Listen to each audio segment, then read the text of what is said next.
So what if I told you that one of the best case studies on leadership isn't about some high-powered CEO, but about a panda? Yep, a panda named Po. We're going to unpack some seriously timeless wisdom from his incredible journey from zero to hero.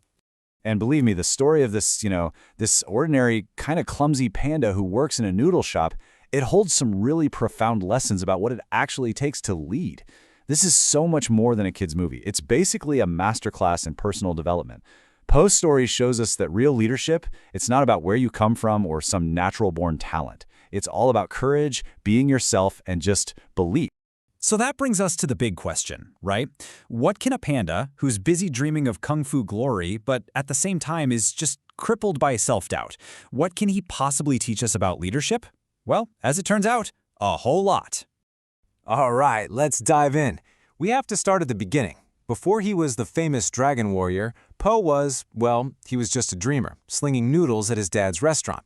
And his selection as this legendary protector, it was a total accident. It shocked everyone, especially Po himself. But here's the thing.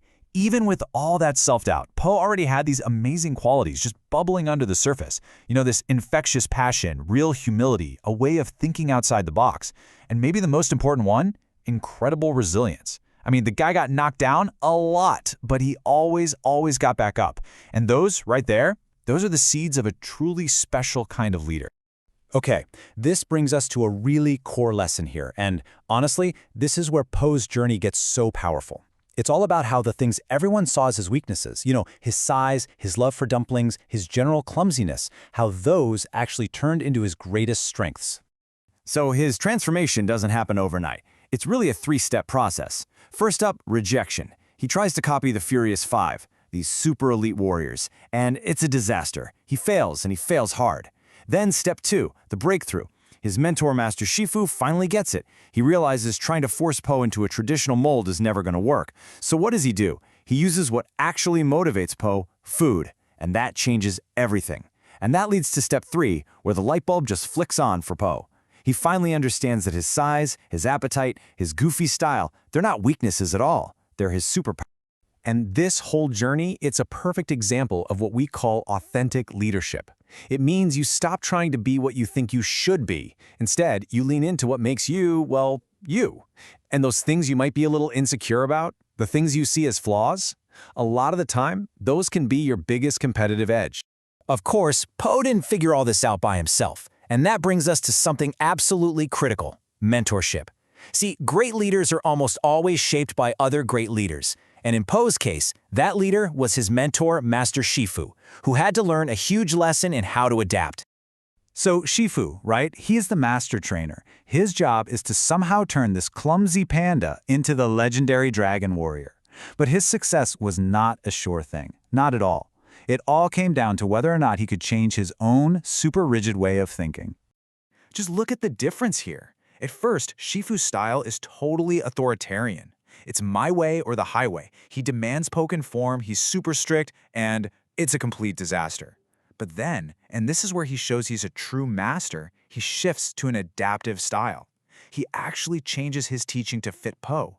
That's the sign of a brilliant mentor, right? They don't try to cram the student into a box, they build the box around the student.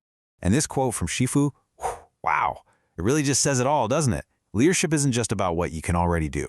It's about pushing past your comfort zone, embracing those challenges, because that's the only way you unlock what you're truly capable of.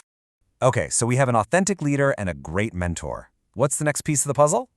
The team. Because let's be real, no leader ever succeeds alone. And this brings us to the Furious Five, and the huge lesson here about the power of a diverse team. Let's start with Tigress. She's the classic overachiever, right? Driven, disciplined, the expert who totally thought she was going to be the dragon warrior. She's Po's biggest doubter, and she kind of represents that established talent on a team that's really resistant to change. Her whole journey is about learning a bit of humility and figuring out how to work with someone who is just completely different from her.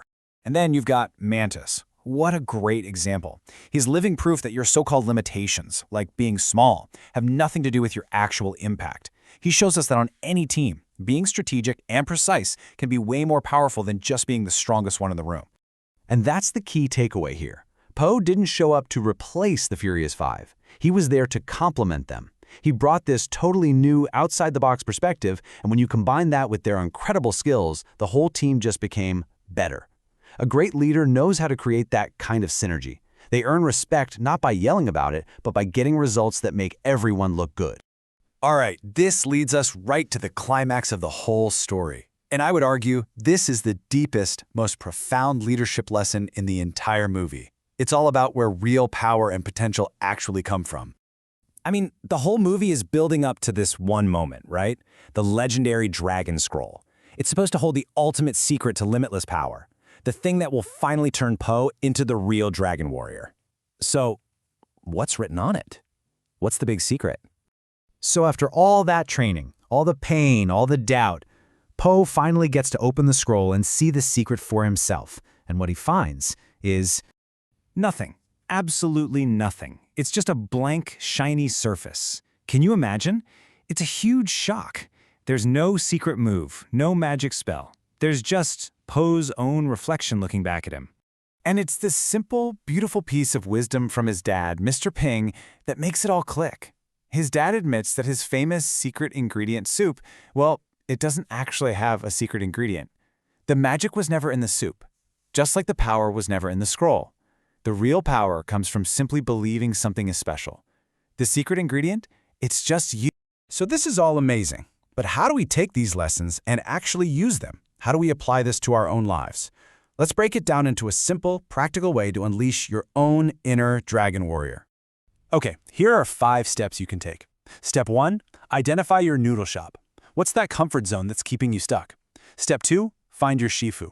Look for mentors who will push you but also believe in you. Step 3, build your Furious 5. Surround yourself with a team that has different skills that complement yours. Step 4, face your fears.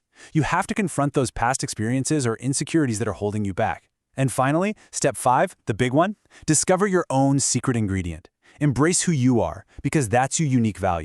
And that's really the message that sticks with you long after the credits roll. There is no secret ingredient. It's time to stop looking for some magic formula or waiting for someone else to tell you you're good enough. The potential, the power, the leader you're hoping to become, it's already in there. It's just you.